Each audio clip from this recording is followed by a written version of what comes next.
Aam Aadmi party Tirupati జిల్లా అధ్యక్షులు మరియు పార్లమెంట్ కోఆర్డినేటర్. ఈరోజు యావత్ భారతదేశం మొత్తం కూడా ఒక ఆదర్శ నేతైనటువంటి అరవింద్ కేజ్రీవాల్ గారిని అరెస్ట్ చేశారని చెప్పని యావత్ ప్రజానీకం మొత్తం కూడా బాధపడుతున్న రోజు. దీన్ని మనమందరం కూడా ప్రజాస్వామ్యం పుణ్యైన రోజుగా అభివర్ణిస్తున్నారు మేధావర్గం, అలాగే ప్రముఖులు, వివిధ రాజకీయ పార్టీల నేతలు.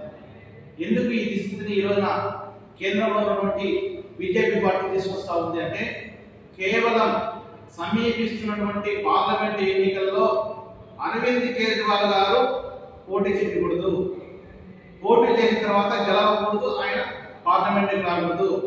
అలాగే ఏదైతే వీళ్ళు అలయన్స్ గా ఏర్పడ్డారో ఇండియా కూటమి, ఆ కూటమిలో ఉన్నటువంటి అభ్యర్థులు ఎవరు గెలవకూడదు, వీళ్ళ మీద నెమ్మం వేయాలి, వీళ్ళ మీద అక్రమ కేసులు పెట్టాలి, వీళ్ళపైన ఈడీ దాడులు జరపాలి, సిబిఐ ఎంక్వైరీ పేరుతోనూ హింసిస్తే, మానసికంగా బాధ పెడితే ఎన్నికల బరిలో నుంచి లేకుండా చేయాలి, ఎన్నికలు నిర్వహించకూడదు, వీళ్ళ కూటమైనటువంటి యొక్క దురుద్దేశంతో ఈ రోజున నిన్నటి రాత్రిన గౌరవనీయులు ఆమ్ ఆద్మీ పార్టీ వ్యవస్థాపక జాతీయ కన్వీనర్ మరియు ఢిల్లీ ముఖ్యమంత్రి అరవింద్ కేజ్రీవాల్ గారిని అరెస్ట్ చేసినటువంటి సన్నివేశాన్ని మనందరం చూసాం.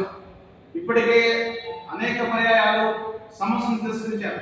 అసలు మీరు నన్ను ఎందుకు పిలుస్తున్నారు, నన్ను దోషిగా పిలుస్తున్నారా, సాక్ష్యంగా పిలుస్తున్నారా, ఎందుకు పిలుస్తున్నా చెప్తే ఈడే ఇంతవరకు దాని సమాధానం. దీనిపైన కోర్టు ఆశ్రయం జరిగింది. అందులో ముఖ్యంగా ఎన్నికల కోడ్ దేశవ్యాప్తంగా అమల్లో ఉన్నప్పుడు నేపథ్యంలో అంత హఠాత్తుగా వచ్చి ఆయన అరెస్ట్ చేయాల్సిన అవసరం ఏంటంటే, కేవలం నరేంద్ర మోడీ గారు ఫోన్ చేసి, బీజేపీ నాయకులు ఫోన్ చేసి ఖచ్చితంగా మాకు భయంగా ఉంది, అరవింద్ కేజ్రీవాల్ గారు కనుక ప్రచారానికి వెళితే మేము స్మాస్ అయిపోతాం, మేము 400 అనుకుంటున్నాం, కనీసం 40 సీట్లు కూడా దేశంలో రావని చెప్పిన ఒక కుట్ర పని ఈ రోజున అరవింద్ కేజ్రీవాల్ గారిని అరెస్ట్ చేశారని మేము చెప్తున్నాం. తక్షణమే సుప్రీంకోర్టు జోక్యం చేసుకోవాలి, తక్షణమే మానవ హక్కుల సంఘాలు జోక్యం చేసుకోవాలి. ఈ ప్రజాస్వామ్యాన్ని రక్షణ చేసుకున్న బాధ్యత ఈ యొక్క కూటమిలో ఉన్నటువంటి అన్ని రాజకీయ పార్టీలకు గలమెత్తి పోరాటం చేస్తే ఖచ్చితంగా విజయం సాధ్యమవుతుంది. మా నాయకుడు ఇప్పుడే చెప్పడం జరిగింది, మాకు అందరూ కూడా ఆదేశిస్తుంటారు, మేము మమ్మల్ని జైల్లో పెట్టండి, మా ప్రాణాలైనా కోరుకుంటాం తప్ప మేము నిజాయితీగానే జీవిస్తాము, నిజాయితీగానే సేవ చేస్తాము ఈ యొక్క ప్రజానీకాన్ని చెప్పని చేస్తున్నాడు. కాబట్టి మా నాయకుడు అక్కడున్నా కానీ జైల్లో ఉన్నప్పుడు కూడా మేము పాలన కొనసాగిస్తాం.